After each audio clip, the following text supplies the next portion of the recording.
facă doar din pur și simplu o dorință sau o necesitate ascunsă acolo, nespusă. Este nevoie de multă organizare, este nevoie de mult efort, este nevoie de multă muncă.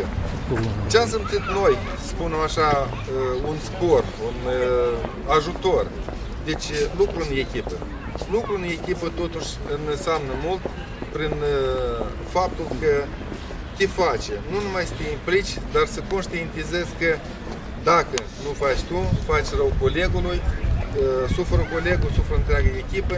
Și de ce, încă o dată, revin la ceea ce am spus de la bun început, că e puțin doar să-ți dorești.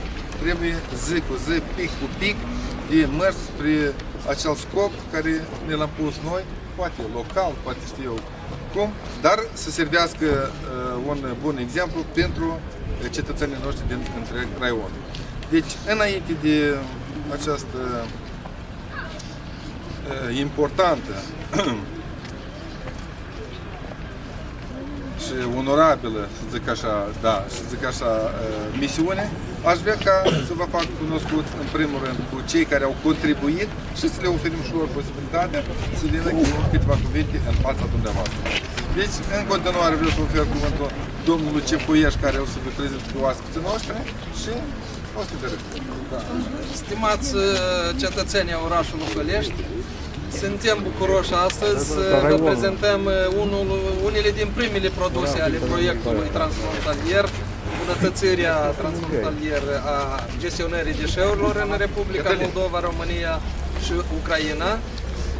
Vreau să vă spun că acesta este rodul muncii ultimilor 6-7 ani, a mai multor administrații publice, atât de nivelul 1 cât și nivelul 2, a societății civile, a unor agenți economici și este o contribuție concretă pentru a îmbunătăți situația ecologică în raionul nostru, în orașul Fălești și a schimba comportamentul nostru față de deșeuri. Aceasta ne va permite să fim mai sănătoși, să ducem un mod mai civilizat de viață și vreau să aduc mulțumiri partenerilor noștri, Consiliul Județean Iași în persoana doamnei Silvia Vasile, responsabil de proiect care pe parcursul mai multor ani a fost și partener la proiectele precedente și sperăm că nu este ultimul proiect și doamna primar de Noua Suliță, regiunea Cernăuț, Ucraina, doamna Maria Nicorici, care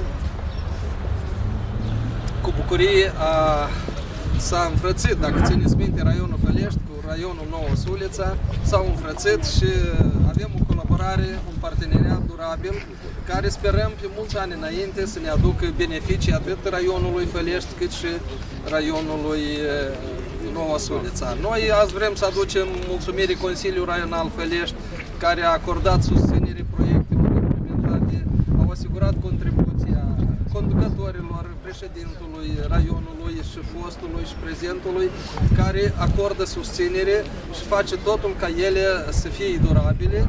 Și după cum vedeți dumneavoastră, iată aici avem 1.600.000 de lei veniți de la Uniunea Europeană, care vor servi orașul Fălești, eu socot mulți ani înainte și va face ca situația ecologică. Ne bucurăm și de primarii care avem aici, iată și domnul Stancev și domnul Olaru, domnul Popovici, care fiind un proiect model, am construit și la ei, pentru început, câte 2-3 platforme unde vom pune câte 5, 10, 15 containere, dar sperăm că în 2-3 ani să completăm tot satul, să creăm condiții și atunci viața noastră va fi mai ușoară. Eu ne dorim succes ca să nu ne oprim la cele obținute.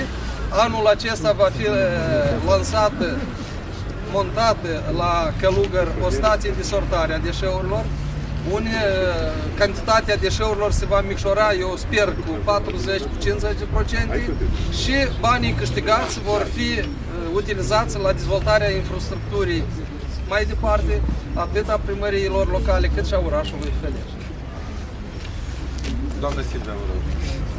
Bună ziua și mă bucur că suntem cu toți aici, în ciuda faptului că este foarte frig, dar oamenii buni, căldură sufletească, se pot întâlni în orice condiții. Eu, ca și responsabil din partea Consiliului Județean Iași, România, partenerul numărul 1 în cadrul acestui proiect, țin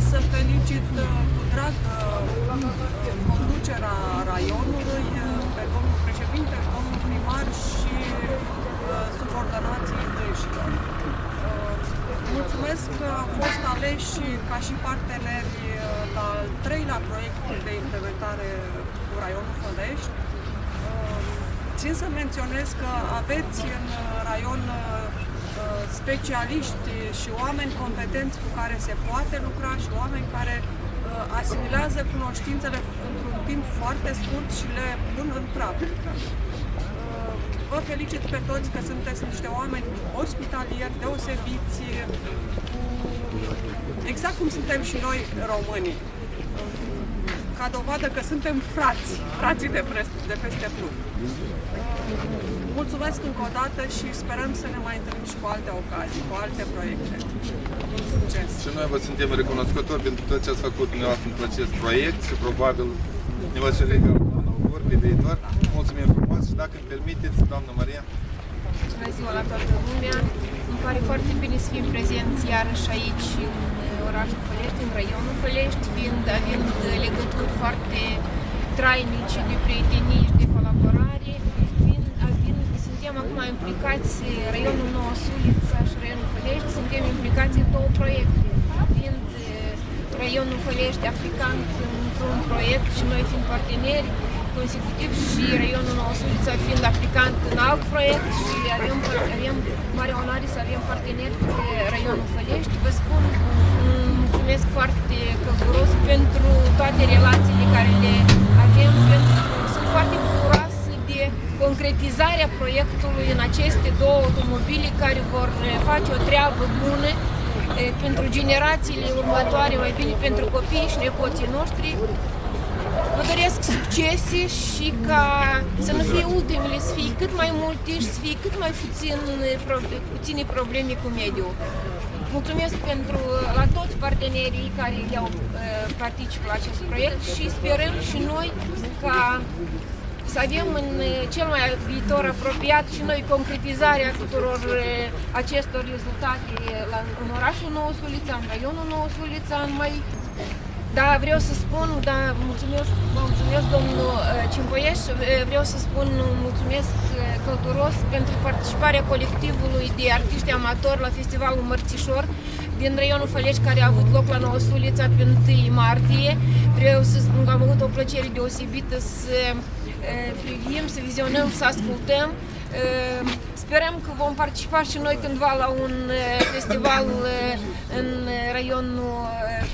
raionul Fălești și vă așteptăm cu orice ocazie și fără ocazii să veniți la Noua Sulița și știind că foarte multă lume din raionul Fălești și au rădăcinile venite de la noi din raion. Toate salutările și succes! Stimați colegi, da, aș vrea să ofer posibilitatea și din numele Consiliului domnului Cirer Vasilivan ca consilier raional. Pentru câteva cuvinte, Vasilivan. În primul rând, bună ziua și bine ați venit la oaspeți. Aș vrea să vă mulțumesc pentru colaborare, deoarece orice discuția asupra proiectelor din cadrul Consiliului totdeauna au fost susținute și eu vin de consilierea câteva legislații. Vă răspunzător întotdeauna am fost pentru și am îndemnat și colegii mei și ei pe mine ca totuși să susținem elaborarea proiectelor, producerea lor în viață și astăzi avem aceste două automobile care sunt de facto un rezultat al muncii comune a tuturor partenerilor proiectului, cât și a tuturor consiliilor județean Iași, raional Noua Sulița, raional Fălești. Cred că acesta este o dovadă a celor munci depuse atât în cabinetele pe care le aveți dumneavoastră și le au și domnul Cimpoieș. Cred că aici aș spune că chiar și familia Cimpoieș, numai familia spune că s-a cântat bine spre proiectele astea și rezultatul este. Deci vă doresc o melodie mai departe tot. Frumoasă! Stimați colegi, nu rămâne decât prin această zi frumoasă, încă o dată să aduc aminte că unde se lucrează sunt și rezultate și vreau să vă îndemn. Aici avem mulți funcționari spre cei că nu e atât de ușor, dar nici nu e greu de a porni pe calea proiectelor și vreau să vă zic că în domeniile dumneavoastră sunt de ajunsă posibilități de a valorifica și a atrage fonduri europene. Deci, ca să fim destul de transparenți, vreau să vă aduc la cunoștință conținutul și procedura.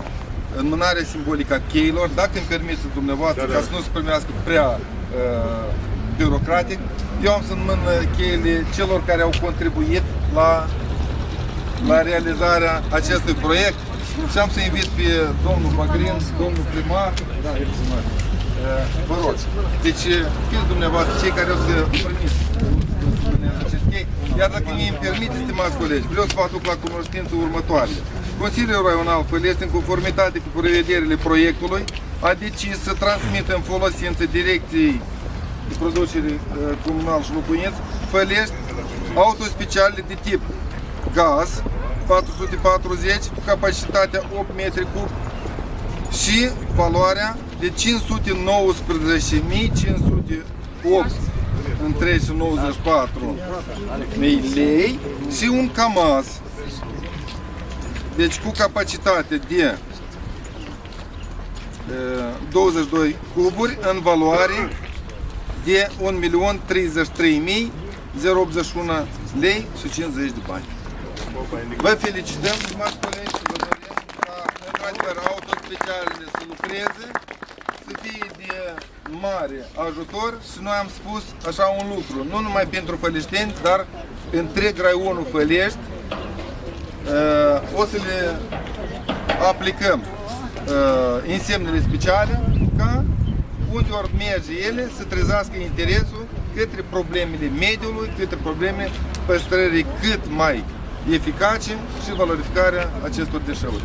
Deci, actul de transmitere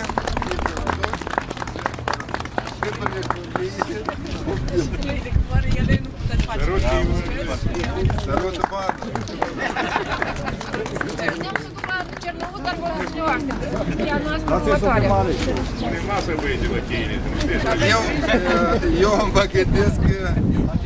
Eu mă gândesc că orice conducător și-ar fi dorit și orice primar s-ar fi dorit să aibă așa un reprezentant în primărie cum este doamna Silvia, să aibă așa rezultate cum are o astăzi băieții.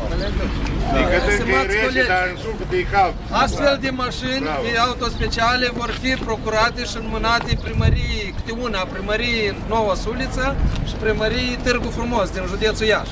Deci, prin proiectul nostru sunt procurate 4 autospeciale. Să fiți sănătoși și dumneavoastră vă felicităm. Eu aș vrea să mulțumesc foarte mult partenerilor proiectului. Aș vrea să mulțumesc toți participanții făleșteni care au participat la acest proiect, la implementarea acestui proiect. Pentru noi aceste 2 autospeciale este ceva. Mai avem 4, însă ca calitatea serviciului dat de evacuare deșeurilor, ca să fie mai calitativ, necesită și mașini mai performante. Iată, vă mulțumim foarte mult, mulțumim Consiliul Raional în persoana domnului președinte pentru încredințarea acestor mașini. Noi, ca de obicei, ne stăruim tot timp și o să fim pentru prestarea serviciilor mai calitative la populația orașului și raionului Fălești. Vă mulțumim foarte mult!